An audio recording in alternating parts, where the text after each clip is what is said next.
Why, hello, everybody, and welcome to the Truly Odd podcast, where we bring you the latest in game news and movie news. I am your host, Joe Garcia. So grab your controllers, get your popcorn, and let's go ahead and dive right on in, shall we? I am feeling a little better today. I don't have water, so let's see how the show goes, shall we? If I need to stop, I will. Starting off with our first game news topic of the day. Before the end of the week last week, on Friday, we had the drop for an announced game called FateKeeper, and here is the announcement trailer. Now, of course, YouTube, bit of a bitch, so just got to mute this and go ahead and look at the visuals, shall we? Now, as far as graphical fidelity is concerned, even from this opening cutscene, now, mind you, with trailers and stuff, they kind of enhance things, but just right here, it looks absolutely gorgeous. I'm loving the graphics, and it does seem like an interesting game. It seems like somewhat like almost like a first person Souls esque kind of game. But let me know what you guys think. Let's see. I know that they do play music here, but let's go ahead and get over to the gameplay. But even before the gameplay, just this looks gorgeous. The art style is phenomenal. I think the artist, whoever's worked on the design of this, is doing a great job. The creature design is so cool. Let's see if we have music or not. And of course, we got music or not. Why am I not damn surprised? Sometimes I just skim these things before we start the podcast because I just want to watch it live with you guys. But sometimes I do have to skim it and see if there's music, and there is music. So here's some of the gameplay. Now, I'm wondering if this is going to be like it looks like it could be ported into a VR style game. Like that's how good this first person looks. Now, I don't think they're gonna do that, but I'm just saying I feel like they can. And this is the first kind of Souls esque first person I'm seeing. Gives me not only Souls but Skyrim vibes as well.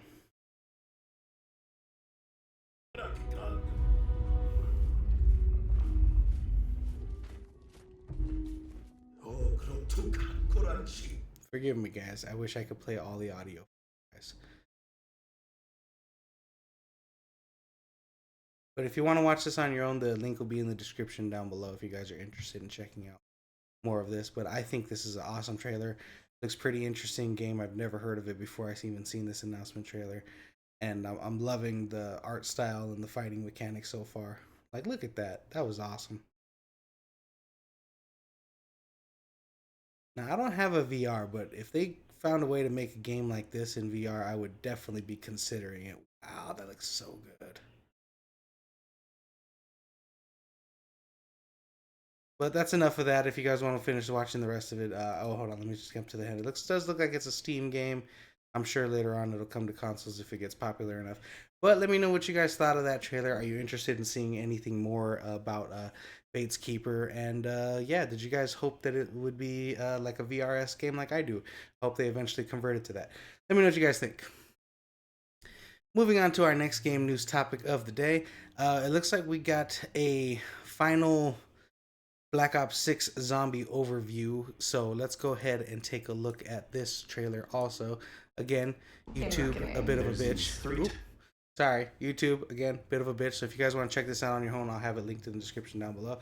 Now, I haven't played Black Ops 6 because, well, I kind of fell off of Call of Duty, if I'm being honest with you guys, but I am always interested in some of the zombie esque things that they got going on because it just looks really cool. And this looks pretty awesome what they have going on here. They're telling a kind of a linear story, and now with this new update, they have a continuous version. Here, they're talking about kind of the level design, how you can go between buildings and shoot off into other buildings and things like that. And they also introduce parachuting. Yeah, well, there it goes right there. So you can parachute around, so new ways to travel within the game.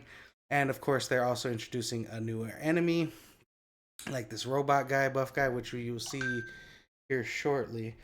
Forgive me, let me put my phone on mute so no one could bother me while I'm talking to you guys. There we go.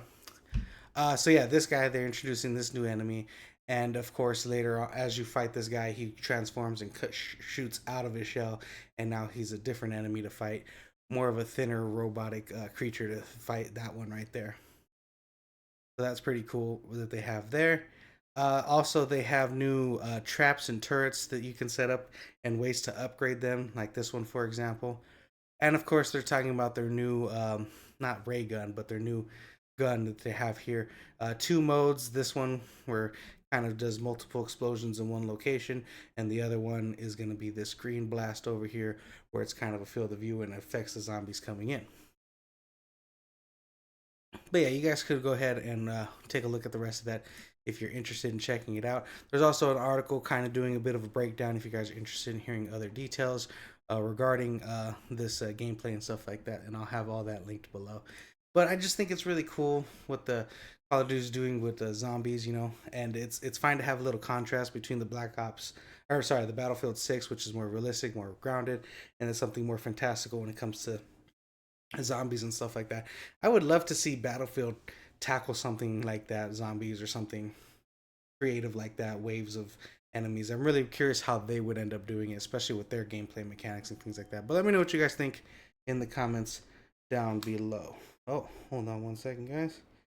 Looks like I have. Okay, sorry, double checking something. Moving on to our next game news topic of the day. Looks like we have the next Virtual Fighters gameplay. Let's go ahead and take a look at that. A lot of gameplay, a lot of footage today. Not really much as news except for our next two stories.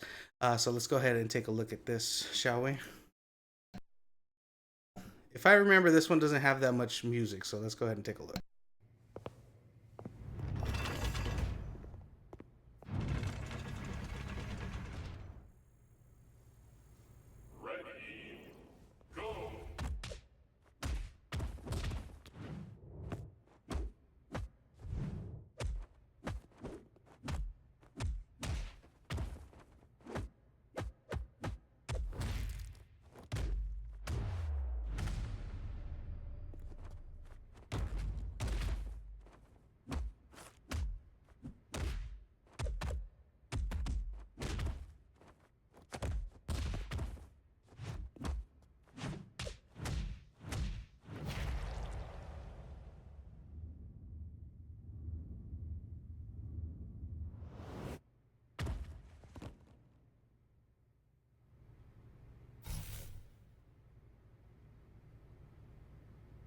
Now, I know that was a short little 1 minute thing, but fuck, was that awesome.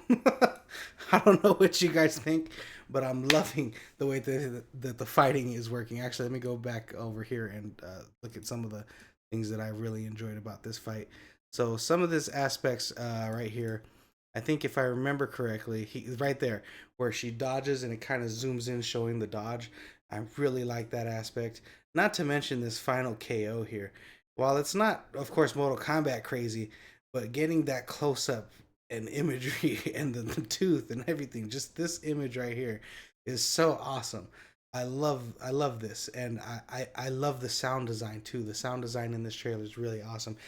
Now, I'm not much for fighting games. I've just never been my go-to or my forte, but when I see something like this, it makes me very interested in checking it out. It seems like almost like a new take or a new design aspect for fighting games, and I love that. And this looks really, really awesome.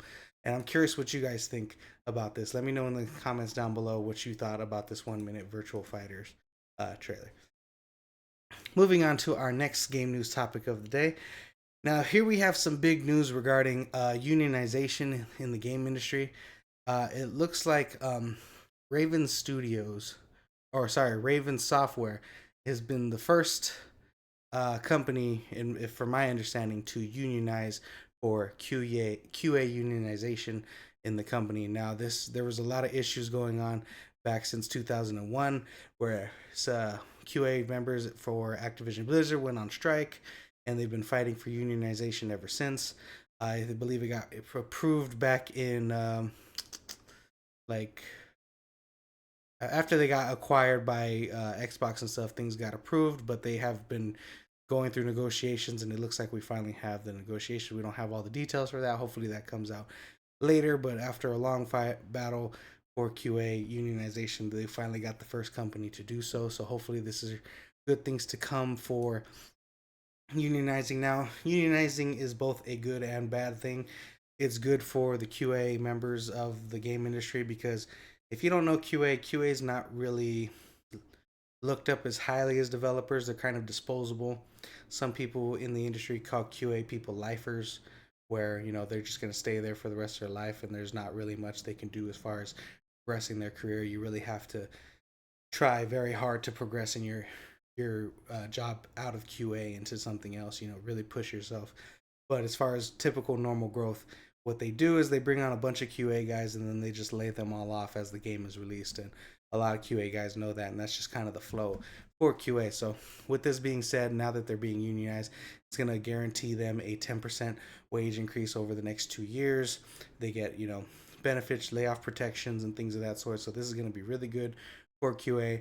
And it's also going to be kind of bad because now it's going to be a little bit harder for companies to get people in the door with mass QAs, because now people in the union are going to have priority over the newer guys. So it's a double-edged sword on certain aspects of the things, but I do think it's good for them to get a union. There's a directors union, there's a writers union, there's an actors union. So it's about time for developers to get their own union, and QA having a union is great.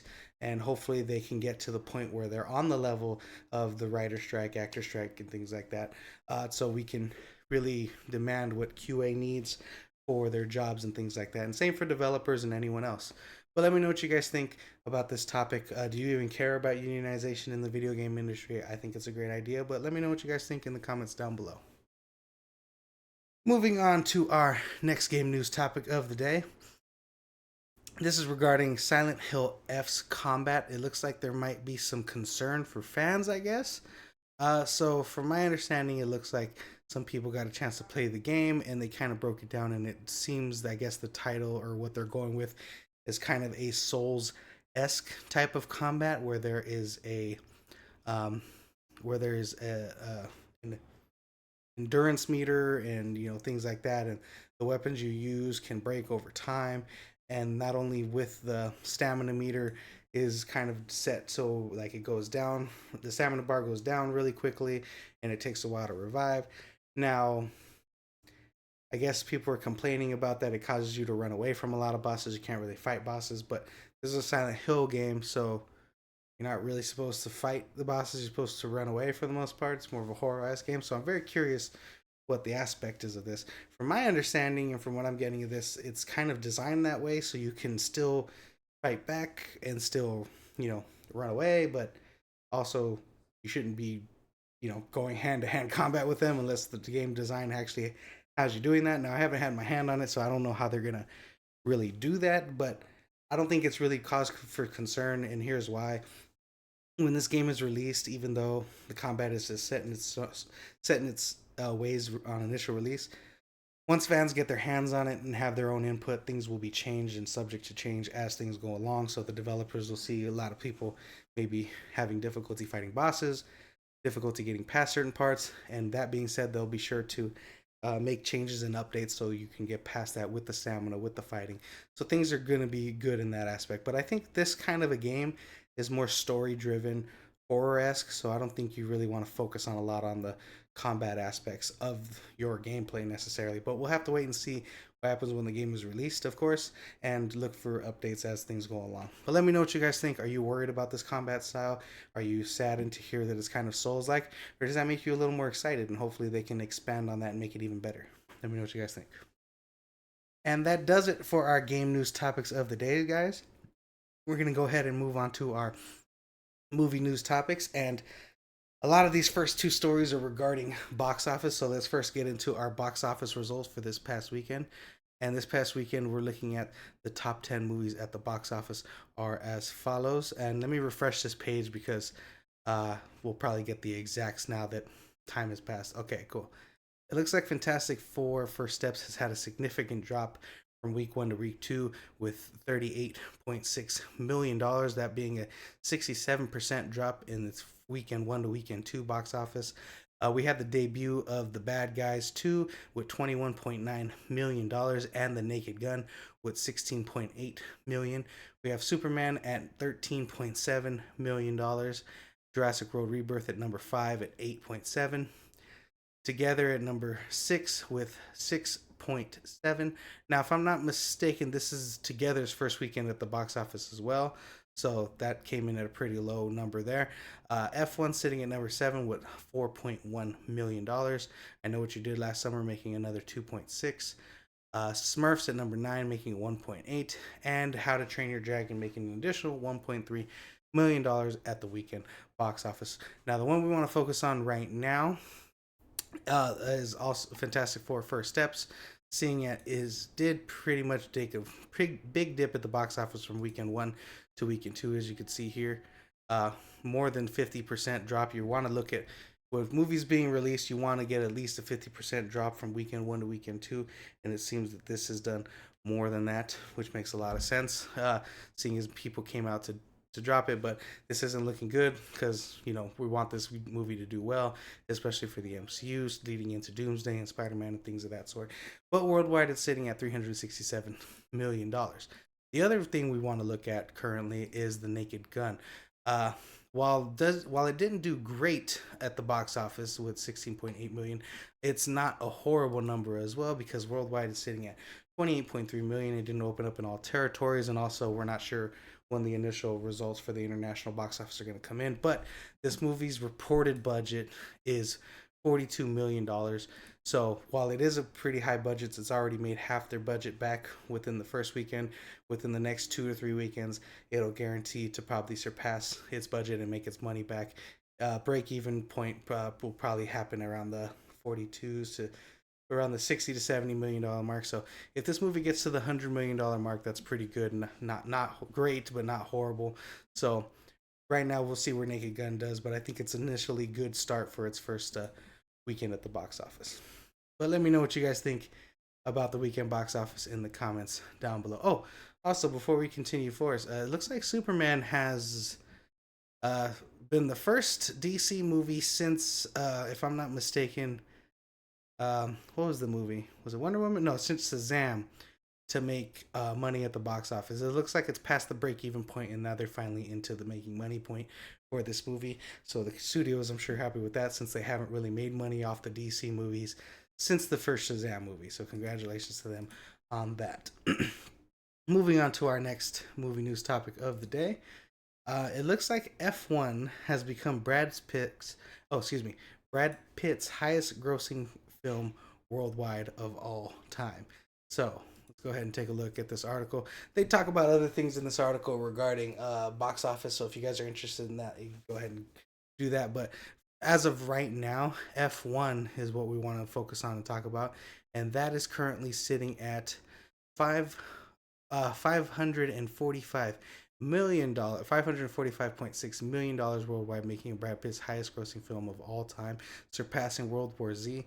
And if you're curious what his highest grossing films are, let's go ahead and take a look at this list on IMDb, where we see Brad Pitt's highest grossing films, with World War Z sitting at $540 million, followed by Troy sitting at $497 million, Mr. and Mrs. Smith sitting at $478 million, and Ocean's 11 sitting at $451 million. If you want to know what some of his other ones here, let's scroll down so you can see where they are, all the way up to number 10, 11, 12, 13, 14, 15.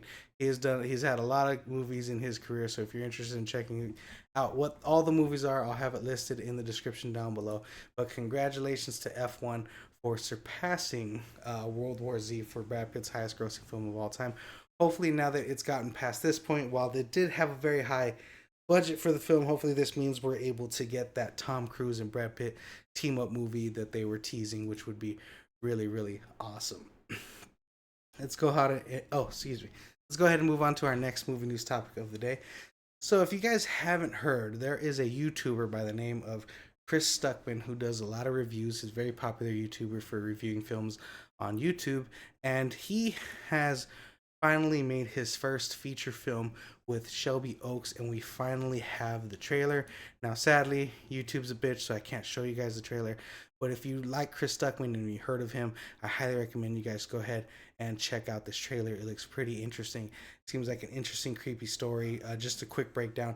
It seems like this character has lost her sister over the years, and now she kind of has something sent to her house where it letting her know her sister's still alive, and she goes hunting to find out where her sister is. This kind of a breakdown of the trailer if you guys want to read this article. But of course, I'll have this trailer linked to the I'll have the link to the trailer in the description down below if you just want to check that out for yourself. But if you like Chris Duckman, if you haven't heard of him, go ahead and check out his YouTube channel. He does great work, great reviews, and it's nice to see someone of his caliber really show his work out there and really see what he can do as far as the feature film's concerned. So I'm very interested in when this movie's going to drop, and I will definitely be checking out. But let me know what you guys thought of the Shelby Oaks trailer. Moving on to our next movie news topic of the day. It looks like we had this past weekend the teaser, or this past week, the teaser for Spider-Man suit came out, but now we have another tease of him actually in his new Spider-Man suit for Spider-Man Brand New Day. And also along with that, we got Spider-Man Brand New Day set photos. And it looks like here we have a video of, oh, excuse me, guys, with this stupid link. Get out of the way. We have Tom Holland. So I think what they did is they were going to initially know that they were going to film on the streets, and they knew pictures would come out and be released. So what they did was did their own little trailer and their own little announcement for the suit. So we see him here filming right here on a tank. And if you want to see the suit, it looks like he takes aspects of not only Andrew Garfield's Spider-Man, but Tobey's Spider-Man as well, with the webbing kind of standing out a little more than it usually does. The Spider-Man being a little bigger, and we can see his awesome new web shooters there. It looks like he's on a tank doing an action sequence. Now, Hulk has been confirmed for this movie, even though we kind of have known that already. They actually confirmed it finally that Mark Ruffalo will be returning. So it looks like this tank might be hunting down the Hulk, as far as I'm understanding this, and Spider-Man gets involved, and who knows, maybe the Punisher is driving the tank hunting down Spider-Man. But I think this is a cool shot here, seeing Spider-Man saying hi to all the fans. But yeah, it is now being filmed, and his official Spider-Man is in production. So exciting to see things outgoing. If you guys want to go ahead and take a look at these set photos and stuff like that, go ahead and take a look in the description down below. I'll have everything for you there. But how exciting to get things rolling and get things going for the Spider-Man movie. Let me know what you guys think of this in the comments down below. Moving on to our last movie news topic of the day. It looks like FUBAR has been canceled after 2 seasons. So Arnold Schwarzenegger has a show on Netflix, if you haven't heard, called FUBAR, and it has been canceled after 2 seasons. Of course, probably due to lack of numbers and ratings. It doesn't seem to have done that well for the streaming service. Now, while Arnold Schwarzenegger has a big popularity, I don't think the show really did all that much. I mean, I seen both seasons, and while it's not the worst show I've ever seen, it's not that great. It's not one that really captures you. It's not super funny. There are some interesting characters and funny things that happen, but it's just overall not the best show. So it makes sense why they would cancel this show. And while I love Arnold Schwarzenegger, I think he could have done a lot better with a different project or with his time and things like that. Hopefully we get him into like an animated Predator movie now that they've announced the Killer sequels and kind of teased that Arnold may be returning. That would be nice to get him to do a voiceover in an animated feature to, hype him up, and then maybe hopefully at one point see him aged up in the Predator franchise. We'll have to wait and see with that. But yeah, let me know what you guys think of FUBAR being canceled after 2 seasons. Have you seen it? Did you like it? And what do you think about it? Me, I didn't really like it all that much. And well, yeah, we went through this one really quickly, guys. There wasn't that much as far as news is concerned, and mostly visual aspects of things. But yeah, that's a wrap for today's episode, guys. Thank you so much for joining me. If you like this episode, please like and subscribe. And always remember, guys, stay true, be odd.